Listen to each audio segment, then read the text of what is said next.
Bem-vindos ao Direito Mais Café. Hoje aqui nós estamos com o professor doutor Marcelo Teodoro, que foi meu professor no mestrado, professor da Universidade Federal de Mato Grosso, da graduação, da pós-graduação, do mestrado. Professor, uma honra recebê-lo aqui nessa tarde, para a gente tomar esse cafezinho hoje, bater esse papo sobre a liberdade de expressão e os desafios da inteligência artificial na sociedade em rede. Eita, assunto mais atual impossível. Imagina. Primeiro, boa tarde, obrigado pelo convite. Quero agradecer a você e as pessoas que vão ouvir esse podcast.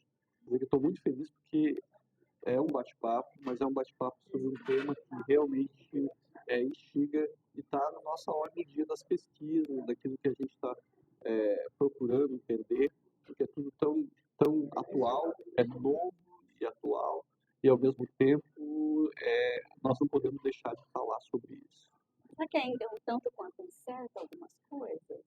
Olha, ainda tem uma insegurança muito grande no claro, geral da população? de certo, por isso que a gente, quando você me pediu o tema, eu disse desafios, porque é um desafio. Na realidade, não existe uma resposta pronta para esse dilema. É um dilema que envolve um direito que é essencial para qualquer Estado que se diga democrático. Não existe Estado democrático sem liberdade de expressão. Então, quando a gente começa a trabalhar a partir da liberdade de expressão, como se nós estivéssemos dizendo a liberdade de expressão não está sendo colocada em jogo. Nós não podemos abrir mão, porque senão nós abrimos mão da própria democracia. Quando a gente fala em desafios em relação à liberdade de expressão, é porque esse contexto das redes sociais, da sociedade em rede, como eu chamei, ou seja, desse mundo paralelo que nós estamos vivendo, que nós vivemos um mundo paralelo que ao mesmo tempo é tão real quanto a nossa atividade corriqueira, porque nós hoje entramos na rede e não nos percebemos em rede.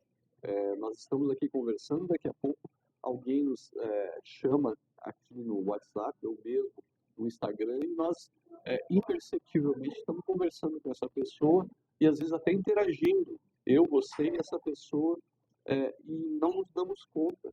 Tem uma mistura muito grande do real com o virtual hoje em dia, né? E é indissociável, não tem como abrir mão. Trouxe várias facilidades. Tem um filósofo, Habermas, que sempre defendeu que a comunicação era o que transformaria a ética e as atividades da política e da democracia de uma forma virtuosa. Ele sempre acreditou que isso possibilitaria, quanto mais informação... Igual o Marcos trazendo um Obrigado, cafezinho, Marcos.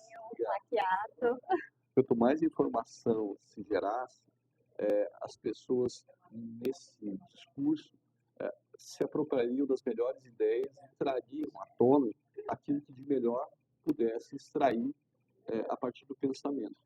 Não foi bem assim. Não foi. Faltou combinar. Melhor, não, faltou combinar. Faltou combinar, porque de fato, já um outro frasista disse que o Goebbels, né, disse que essa era da internet deu voz a muitos idiotas, né, infelizmente.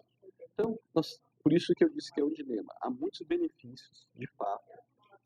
Quebrou-se o monopólio que era dado às mídias tradicionais, exatamente, rádio, jornal, que eram aqueles que podiam veicular essa informação, esse acesso à informação, essa circulação de ideias, aquilo que os americanos chamaram de livre mercado de ideias. Acabou-se aquilo da gente esperar o Jornal Nacional, se ter notícia do que acontece no mundo, né?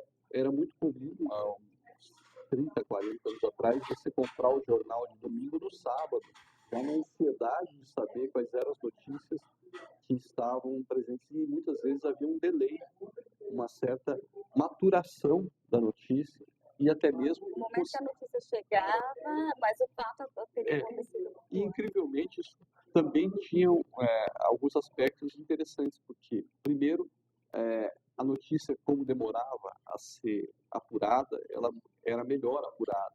Então, nós sabíamos exatamente, quando a notícia era divulgada, nós sabíamos exatamente qual era o contorno, o contexto, a confiabilidade, os contrapontos. E, por outro lado, as pessoas que emitiam opinião, já emitiam opinião a partir de uma baliza pré-existente. Hoje, tanto os fatos quanto as opiniões, e muitas vezes os palpites, são instantâneos. É muito comum você ter um fato que não estou ainda entrando na questão das manipulações ou notícias falsas. Estou falando um fato verdadeiro. Mas é muito comum um fato que, ainda que seja verdadeiro, recebe opiniões que são opiniões assodadas, que são opiniões sem reflexão e muitas vezes sem qualquer preparo para emiti-las. Fast food. Exato. É como a gente costuma dizer, né, o tribunal da internet, por exemplo, nunca se viu tantos penalistas, nunca se viu tantos constitucionalistas, dependendo do caso, internacionalistas. Hoje nós temos especialistas em direito internacional formados pela universidade do Facebook, agora nem se fala mais do Facebook, agora do Instagram ou do Twitter. Então eles estão formando verdadeiras legiões de pessoas que se entendem balizadas. Não quer dizer que a gente vai acreditar esse debate, não é nada disso. Porque a censura é exatamente o avesso daquilo que se espera em relação à liberdade de expressão. Então, quando a gente faz a crítica em relação a essa forma que hoje se encontra para veicular nas redes, nas plataformas chamadas Big Techs, informações que muitas vezes não correspondem à verdade, ou são descontextualizadas, ou são manipuladas propositadamente, essa crítica é feita sem levar em consideração uma interdição de debate. Pelo contrário, é para que o debate evolua, para que o debate seja mais qualificado. Consciente, um debate consciente, com conteúdo, com qualidade, não um debate vazio de fundamentos mesmo. Sem dúvida. Então quando você migra, então nós tínhamos uma espécie de canal para veicular informações. Você tinha o fato, você tinha aquelas pessoas que reportavam esse fato, os repórteres, tinha aquelas pessoas que opinavam pelo fato, e depois você tinha o leitor, que era o receptor, que podia até sair da sua situação de passividade, mas ele saía já com algumas informações já maturadas, e eu não estou dizendo que era o melhor dos mundos, sempre existiu manipulação. A gente tem a história do George Orwell, que tomou, lá nos anos 30, uma rádio nos Estados Unidos e afiançou para os seus ouvintes. Ele tinha um programa de rádio que estaria havendo um ataque de marcianos naquela cidade. Isso gerou uma comoção na cidade e durante esse período as pessoas se desesperaram, algumas deixaram a cidade, outras entraram em pânico e muitas horas depois é que ele desmentiu esse fato. Foi uma das primeiras viralizações de uma notícia falsa feita num 1º de abril, no dia da mentira, que era exatamente uma espécie de galhofa que ele queria demonstrar que era possível, mas que tomou proporções inimagináveis. Professor, isso me lembrou, quando eu era criança, meu pai é radialista, né? E ele sempre apresentou programas de música sertaneja e tal. E ele conta que uma vez ele estava apresentando o programa e ele pegou, na época eram os discos, os vinis, um disco que tinha uma entrevista do Sérgio Reis. Então ele pegou aquele disco, colocou lá, então ele fazia as perguntas e colocava a resposta ali no vinil, né? No vinil o Sérgio Reis respondendo. Na hora que ele terminou o programa de rádio, que ele estava saindo, chegou um senhor de bicicleta lá desesperado. Seu Amorim, o Sérgio Reis ainda tá aí? Ainda tá aí? A minha mulher e as crianças estão vindo pra ver ele. Meu pai falou. Aí ele foi explicar que era um vinil, uma entrevista do Sérgio Reis, que ele estava reproduzindo na rádio. Mas assim, essa dimensão da... Então, essa boataria que fazia parte até dos nossos costumes, no interior era muito comum, pessoa ficar mal falado, isso, entre aspas, com todas as aspas, obviamente, viralizar na cidade pequena, de boca para boca, às vezes uma pitadinha de maldade. Aquela história do telefone sem fio, aquela brincadeira do telefone sem fio, que começa uma coisinha aqui, lá na ponta vai sair, às vezes, algo muito maior. A diferença é que agora isso acontece em profusão, exponencialmente, e não se tem uma espécie de controle sobre isso. As coisas acabam acontecendo, e aí é que entra a nossa pesquisa. A nossa pesquisa ela se pauta não naquilo que sempre existiu, que é eventualmente uma boataria, um comentário mais picante ou eventualmente até uma crítica injusta. Mas quando há, de forma consciente e de forma manipuladora, de forma até mesmo, não, mas de forma até mesmo intencional, a profusão de uma notícia dessa, e o veículo que hoje expande ou que circula essa informação é um veículo que, inclusive, trata isso como um produto e não se posiciona e não tem interesse em se posicionar se isso é verdadeiro ou se isso é falso, se isso está descontextualizado ou não.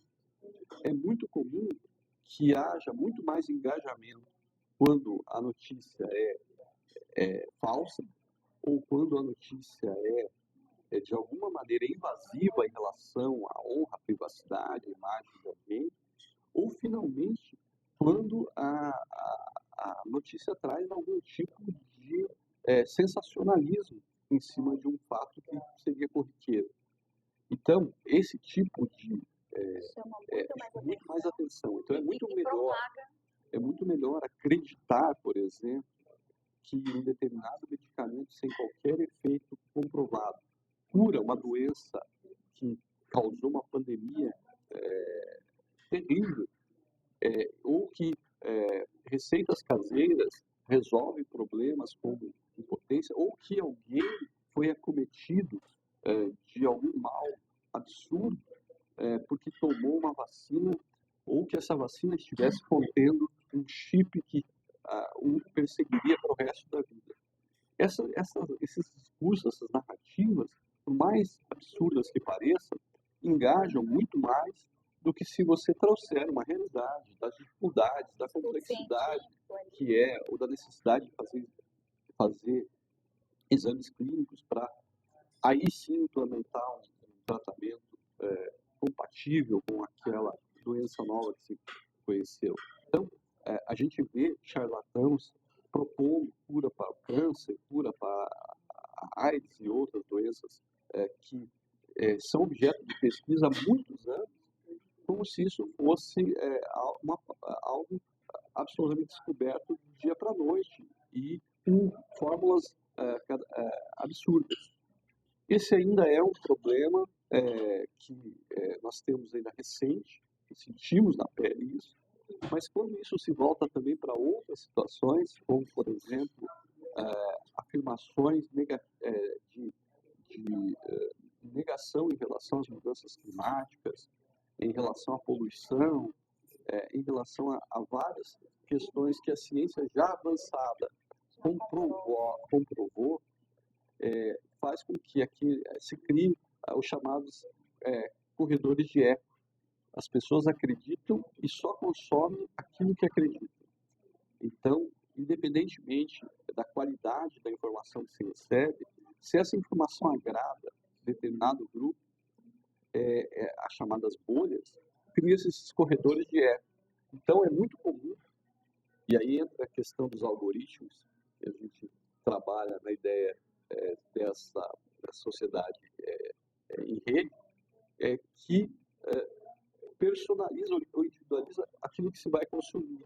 Então, de acordo com as suas informações, os seus dados, você recebe as notícias que te interessam, as notícias que soam como música no seu ouvido. Então, se você acredita em determinada cor política, as notícias que você vai receber são predominantemente dessa cor política. Ainda que, eventualmente, essa bolha fure Quando essa bolha fura, entra em questão um outro problema, que é o chamado discurso de ódio. Ou seja, não há boa vontade em assimilar o contraponto. Ao contrário, o contraponto precisa ser combatido.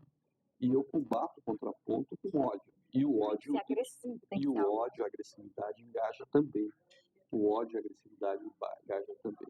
Nós vemos muito isso nas eleições no Brasil, né? Assim, de uma forma muito mais expressiva. Você escolhe os seus vilões de acordo com a sua bolha, e esse vilão ele passa a ser o responsável por todos os males. Ele e aqueles que acreditam ou se alinham ou defendem. Então, não há um espaço mediado de debate.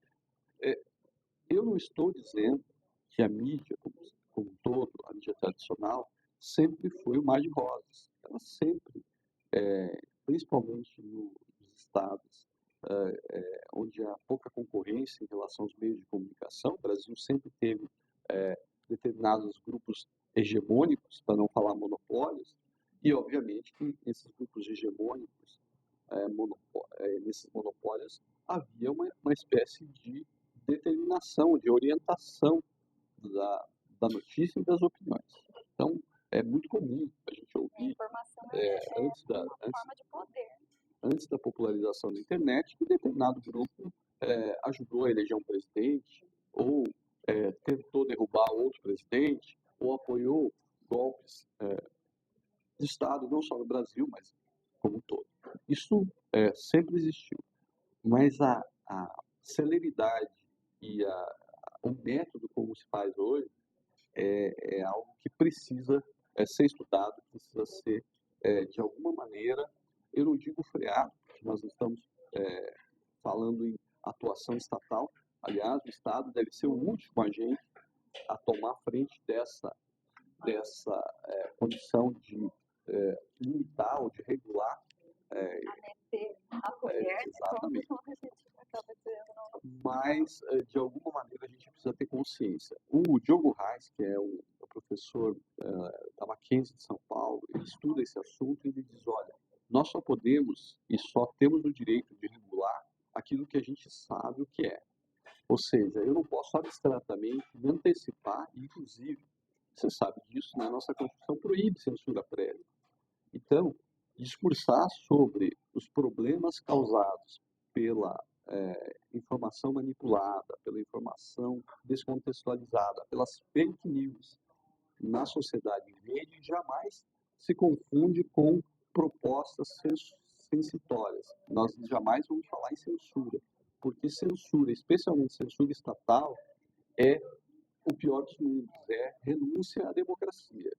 Quem detém o monopólio de dizer se alguém pode ou não pode consumir a notícia, certamente tem um poder absoluto, um poder exagerado. Basta ver, e aí a gente citou o George Orwell, as obras dele que fazem essa alegoria, especialmente o 1984, o Big Brother, aquela ideia do Big Brother, é exatamente o que não se deseja.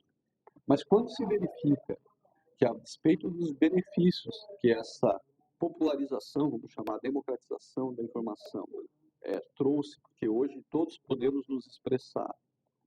Se isso não tiver, de alguma maneira, uma possibilidade, por exemplo, de contraponto, por exemplo, no caso do Tribunal da Internet, de exercer a ampla defesa, como que eu faço proporcionalmente um desagravo a um agravo sofrido a partir de um interesse de manipulação? A destruição de uma reputação, quando feita nessa profusão em rede, não se recupera da mesma maneira, e isso é estatístico,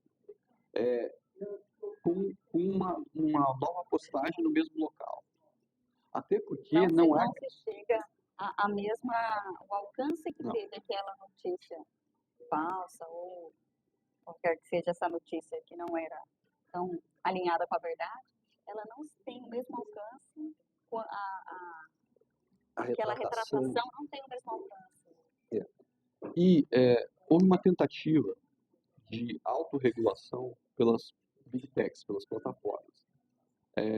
Eu lembro que tanto Facebook, a Meta, né? Facebook e o Instagram. E antes da venda para o Elon Musk, o Twitter, eles tinham mecanismos de checagem que permitiam que aquelas notícias absurdas que fossem claramente tivessem não só a retratação, mas até mesmo a remoção de conteúdo. Quando houvesse também a disseminação de ódio, manifestações antissemitas, racistas, Porque algumas palavras eram até bloqueadas, né? Se o conteúdo tinha certas palavras nesse sentido, o conteúdo era bloqueado. Mas é óbvio, isso também, na medida que o Reis diz, se você não tem conhecimento, ou se você não tem uma determinação daquilo que não pode, ou seja, se você não tem objetivamente o que pode e o que não pode, a partir, seja de um protocolo, seja de uma lei, ou seja, se não tem instrumento para dizer o que pode e o que não pode, quem decide o que pode e o que não pode o faz discricionariamente. E aí nós entramos numa situação em que os países que não fizeram essa regulação e inicialmente deixaram apenas com as plataformas passaram a judicializar essa questão. E aí você tem um outro ator que também não tinha sido convidado para essa festa, que é o juiz, o julgador. O juiz, o ministro do Supremo, o desembargador, independente da instância. E o juiz, dentro daquela abertura, daquela fluidez, ele passou a decidir o que pode e o que não pode. E se ninguém decide, ele vai lá e interpreta a lei. E aí, até que você forme uma certa jurisprudência, você tem elementos muito, muito fluidos para tomar decisões. E aí houve uma mão pesada em relação a isso, que para muitos se configura também censura. Na propaganda eleitoral, nessa última eleição, isso ficou bem visível, a questão da propaganda eleitoral negativa, e desde as resoluções do TSE, as decisões judiciais depois, muito isso, esse controle ali dessa questão. Esse controle não, mas essa limitação do que pode ser dito para não vir assim, para não virar um jogo sujo, né? Sim. Então, assim, a propaganda eleitoral negativa sendo proibida, não é que não possa se falar mal do coleguinha, mas você não pode falar algo que seja uma mentira absurda, algo totalmente irreal, algo... Então, a resolução do TSE, essa última, ela deu alguma responsabilidade às plataformas.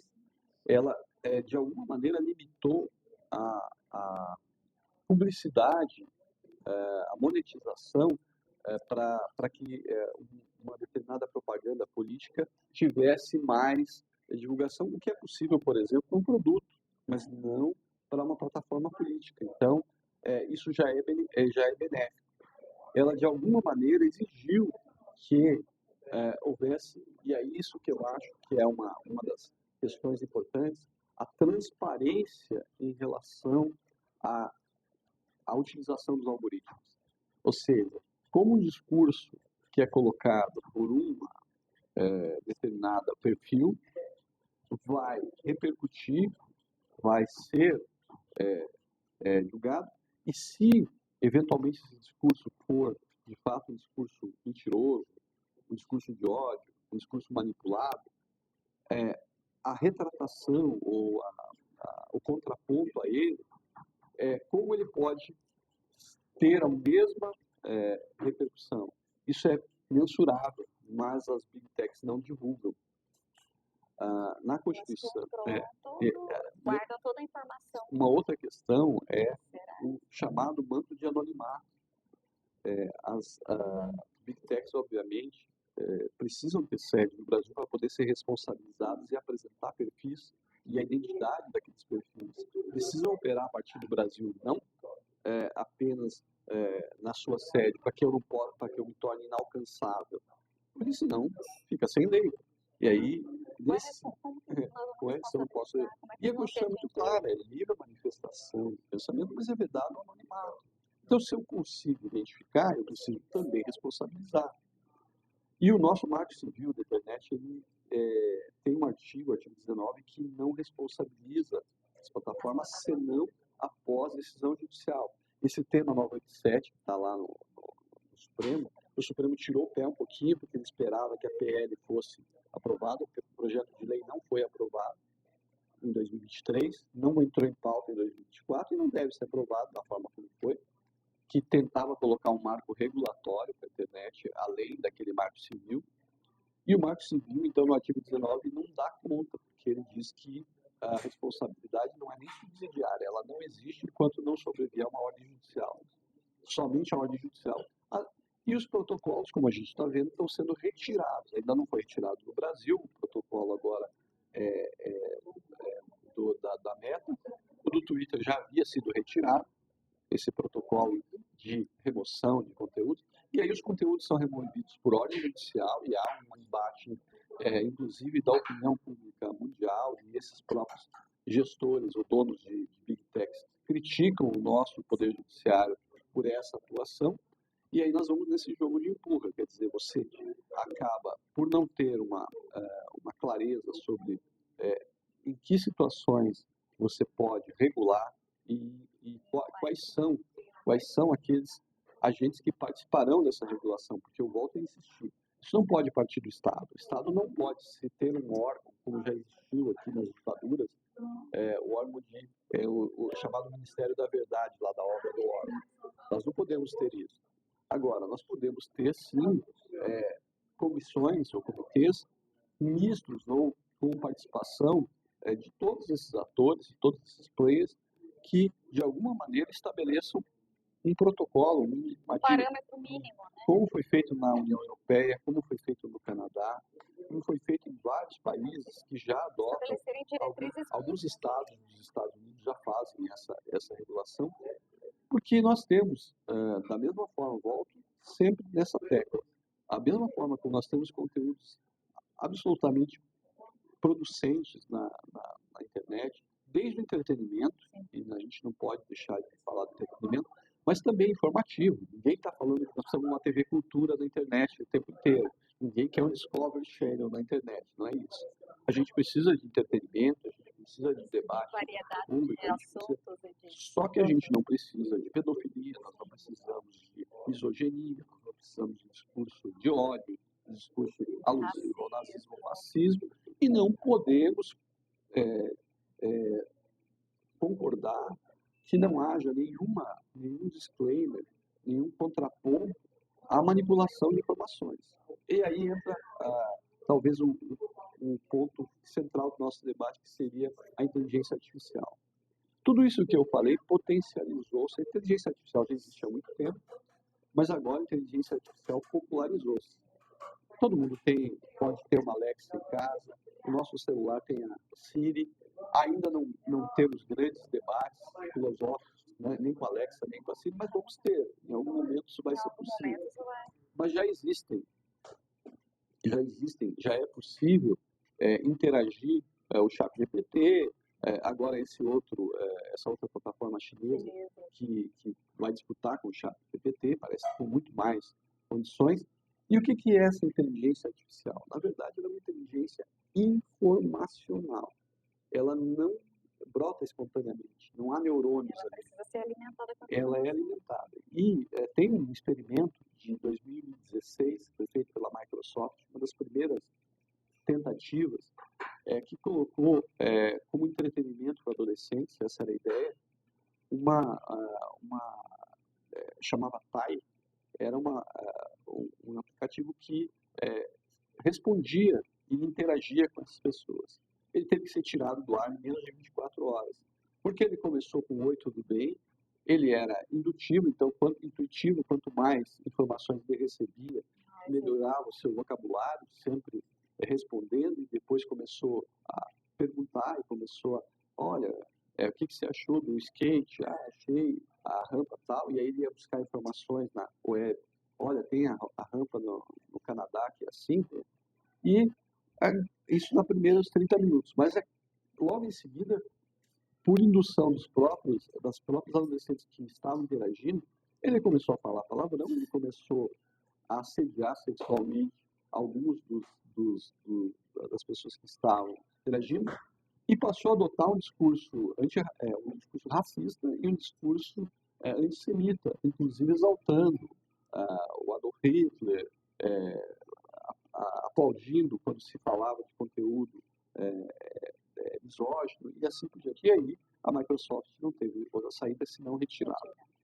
Quando o ChatGPT também entrou em funcionamento, houve os primeiros testes levaram a algumas condições em que ele se mostrava inapropriado nas conversas, porque ele levava para uma conotação, dependendo do interlocutor, uma conotação, às vezes, indesejada, muitas vezes de conteúdo erótico, porque ele captava isso. E aí, para que o ChatGPT pudesse ter, inclusive, esse interesse que tem hoje, foi necessário um treinamento massivo com pessoas contratadas nesses países que têm condições de trabalho menos custosas, né? Foram treinados para responder questionários e alimentar, aí sim, essa inteligência artificial, Nesses moldes. não só com os conteúdos que estão na web, porque é disso que se trata, na verdade, a rede mundial alimenta as informações que são dadas pelo ChatGPT, mas também para ter uma certa espontaneidade que se assimila a uma conversa como nós estamos tendo aqui. Então é muito próprio nessas plataformas de inteligência artificial você está, de alguma maneira, conversando com um quase igual, com um conteúdo muito maior de informações instantâneas e até mesmo um estilo que se assemelha ou pode se amoldar ao interlocutor ou até mesmo ser programado para isso, né? Então a gente tem essa condição. Ainda você tem, por exemplo, no Japão, robôs que fazem esse papel para pessoas solitárias, até mesmo de namoro, né? Pessoas que são solitárias e projetam ali uma condição de namoro, estabelecem. Tem um experimento feito por uma repórter e ela conta, uma jornalista que fez para o UOL, ela conta que essa interação foi levada em vários níveis, sempre conduzida por ela, ao final chegando quase a uma relação de caráter sexual. E isso tudo induzido por ela, e ela começou a achar estranho no final e parou, interrompeu, porque já estava tornando até uma coisa doentia para ela. É como você conversar com o seu robozinho que limpa a casa. Tem um relato sobre isso. Uma pessoa que dava nome àquele robozinho que vai limpando a casa e depois que ele estragou, sentiu como se tivesse alguém doente na família. Então são coisas que até nós vamos ter. Vão tomando outras proporções, né? Acho que vai perdendo um pouco, vai se confundindo ali. Até onde que está o humano, onde começa Agora vamos problematizar isso na questão das redes. Quando isso vai para as redes hoje, sem nenhum filtro, você não sabe se está recebendo um vídeo, e cada vez menos sabe se está recebendo um vídeo de inteligência artificial ou um vídeo real. A proximidade hoje com a realidade é muito grande. É difícil. Antigamente, quando você fazia uma montagem de foto ou de vídeo, era perceptível no instante. Hoje você consegue colocar seu rosto em um corpo diferente, ou pior, as pessoas conseguem colocar o seu rosto em um corpo diferente. Isso pode ser uma brincadeira, eu não digo inocente, mas uma brincadeira de mau gosto entre adolescentes de colégio, como já aconteceu aqui na cidade de Cuiabá, como pode ser algo muito perigoso, que pode levar a uma destruição de reputação e, em se falando em campanhas eleitorais, pode causar um estrago irreversível. E aí, vida das pessoas pode causar um estrago irreversível. Nas pesquisas científicas, isso tem um efeito colateral. Já há estudos que mostram que, conforme a forma como se faz as perguntas, a resposta vem com dados inventados. Esses dados são inventados a partir de teorias que já rodam a internet há muito tempo, mas que são apropriadas como se verdadeiras fossem. Então, quando eu falei, por exemplo... Essa semana mesmo teve um advogado que Direcionou e tinha uma jurisprudência que foi verificada, que, foi criada, que era falsa. E possivelmente pode ter sido Você criado sabe que eu por fiz um teste no chat GPT. Eu pedi para ele, logo depois que eu vi essa notícia, sobre eu pedi para ele listar todos os livros e artigos que eu escrevi. E aí ele listou, de fato, só que colocou algumas fotos de livros que não eram meus, mas o título era meu e tinha um link para o meu livro, para a editora que vem, para livraria, por exemplo, a Amazon, para uma livraria que vende esses meus livros. Ou os artigos para as revistas jurídicas que eu publiquei esse artigo. Achei muito legal, não vieram todos, mas achei.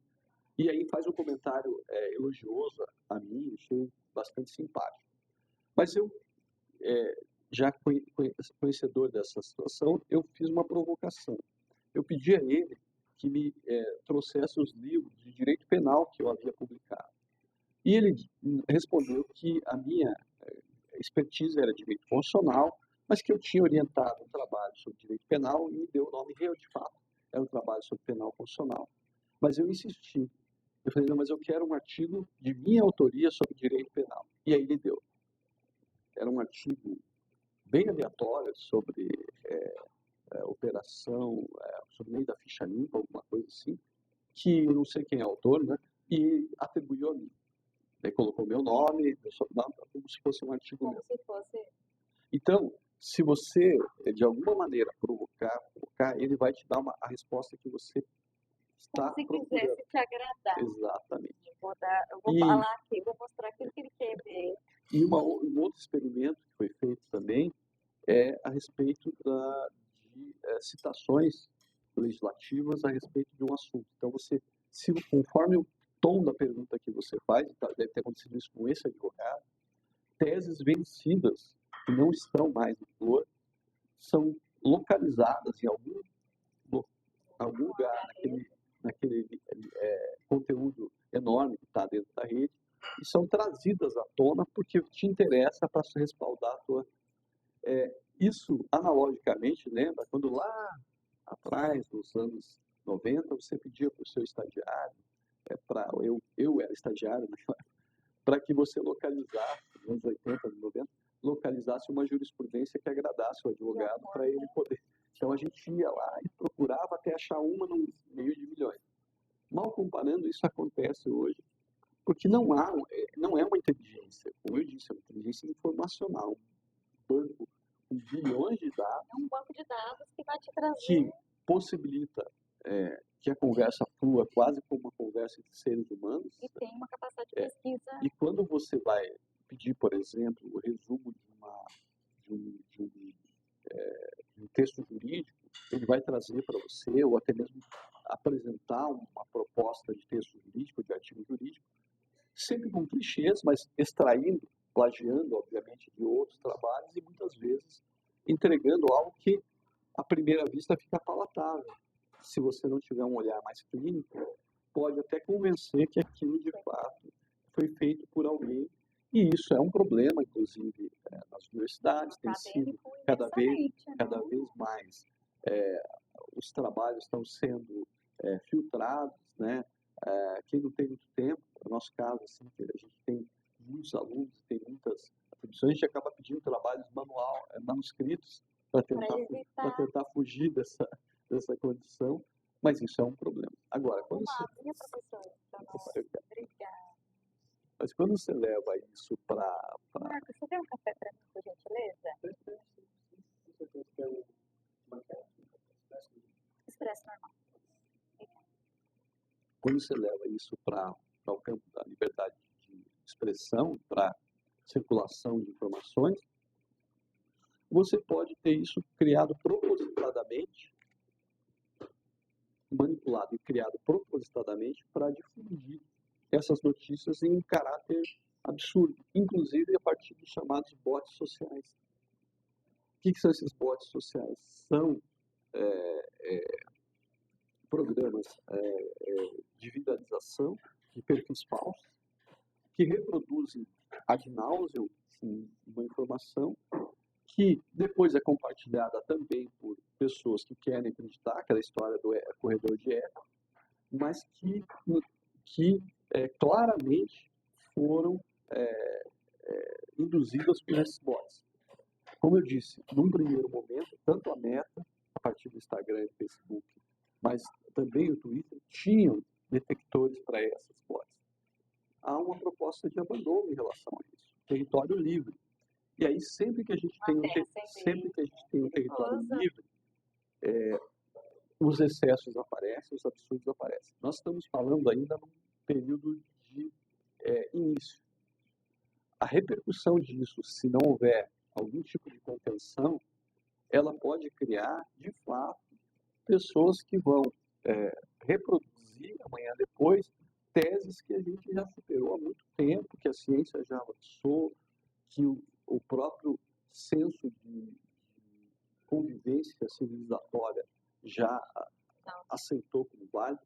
A gente está voltando a falar em famílias tradicionais, negando a possibilidade daquilo que o próprio legislador e o Constituinte reconheceu como a pluralidade das famílias e o reconhecimento das famílias por relações de afeto.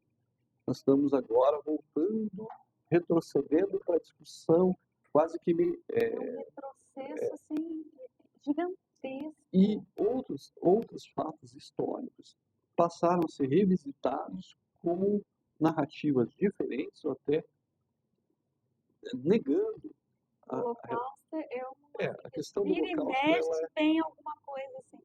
O Holocausto não A nossa ditadura militar. Sim, E quanto mais o tempo vai se distanciando, mais fácil fica manipular a construção dos fatos. E quando isso é colocado num ambiente que várias pessoas se posicionam e reproduzem aquilo passa a ser considerado um fato, não mais uma narrativa. Há um estudo que diz que empresas de propaganda foram contratadas nos anos 70, especialmente anos 80, quando começou a se desenvolver estudos clínicos que comprovavam os malefícios que o tabagismo trazia, o tabaco e a nicotina e todos os produtos do... E a indústria tabagista, ela contratou essa empresa não para negar essa realidade, mas apenas para plantar uma dúvida, para desacreditar os estudos e dizer que outros estudos já apontavam no sentido de que os malefícios não eram tão grandes assim, ou que havia como controlar a partir de uma... Um plantado aqui na madeira, ó, para ir corroendo e aí, e derrubar a estrutura. E aí, entre reconhecer o malefício e dificultar o acesso, medidas mitigadoras, como os avisos, talvez uma taxação de imposto maior, uma supressão da propaganda no horário comercial, mas medidas que não afastaram, não impediram que as pessoas continuassem se viciando, o sistema de saúde continuasse tendo que tratar essas pessoas. A pessoa tinha um arbítrio, tem até hoje, né, um arbítrio de escolher se ela quer utilizar o cigarro ou não, mas tem o imposto é mais alto. E aí você leva isso para outras questões, como, por exemplo, discussões em relação nós tivemos recentemente em relação ao sistema de votação. Então, você não precisava dizer que a urna eletrônica frauda as eleições. Você tinha que dizer que a urna eletrônica pode ser manipulada, ainda que isso comprovadamente não tenha se demonstrado. A dúvida plantada dá um discurso muito forte em relação a quem, de alguma maneira, quer contradizer essa situação. A dúvida, ela é mais forte do que se fosse um contraponto muito, muito violento ali. A dúvida gera aquela... vai corroendo e vai aumentando. Então, surge mais efeito do que se fosse uma bater de frente. Por isso que o conceito de fake news é um conceito insuficiente para ser traduzido meramente como notícia falsa. Porque a manipulação, ela pode se dar de várias maneiras. Eu posso trazer uma notícia que foi verdade, mas em 2005, 2009, e tratá-la como atual. Nessas últimas eleições, tivemos alguns casos aqui em Cuiabá justamente disso, de notícias antigas, fatos antigos, pretéritos, que estavam sendo trazidos como atuais e lançados assim de uma forma que aconteceu ontem, aconteceu semana passada, não, essa pessoa é isso, aquilo outro praticou isso. E eram coisas antigas. E aí o judiciário teve que intervir, teve que aplicar multa, teve que mandar tirar de circulação, ou apagar a postagem, ou teve até algumas jornal impresso e tudo mais, recolher, tudo. Então, nesse cenário, é muito possível que a inteligência artificial ela aprimore essa forma de manipular notícias, de falsear, mas com um manto de verdade, de descontextualização. Cara de verdade, tem roupa de verdade, mas lá no fundinho tem uma. E daí tem esse projeto de lei que foi apresentado pelo Rodrigo Pacheco, não é o melhor dos mundos, mas é um projeto de regulação da inteligência artificial, onde entre todas as medidas, me parece que mais mereceria aplauso, foi aprovado no Senado, não deve ser aprovado na Câmara, mesmo agora que mudou a direção, é muito pouco provável, vocês devem ter lembrado da reação que teve o Google, né? Inclusive colocando na sua própria página que o Brasil estava adotando um projeto que poderia adotar um projeto que se caracterizaria como censura, mas uma das questões é o direito à informação, ou seja, abrir essa caixa preta dessas big techs e elas explicarem exatamente de que maneira os algoritmos são trabalhados nessas Eles condições. são programados, né? Exatamente. Eles Eles não há uma combustão espontânea, como se eles prefere. são programados. Então você pode ter uma situação que interessa a muita gente em relação a um novo tratamento de saúde, a descoberta de uma nova vacina, que não tem uma propagação, uma divulgação tão grande, você pode ter uma contra-informação em sentido de que as vacinas são perigosas, e isso tem aspectos nocivos, inclusive a própria questão da saúde pública. Há uma notícia hoje do surto de coqueluche, que é uma doença que deveria estar erradicada, e nos Estados Unidos está em níveis inaceitáveis. Então, uma doença que é do século XX, que não deveria mais. Então, nós estamos agora. A poliomielite aqui no Brasil, que tinha sido erradicada, começaram a se pecar justamente por essa alegação de vacina. Então, falamos de saúde. Se você pensar na questão, da democracia, também essa condição de manipulação acaba colocando em xeque valores que a gente tinha como inarredáveis, né? Então, e isso interessa alguém? Então, essas perguntas precisam ser respondidas. E como que eu respondo isso com transparência? Então, não volto a insistir, ninguém vai falar em censura.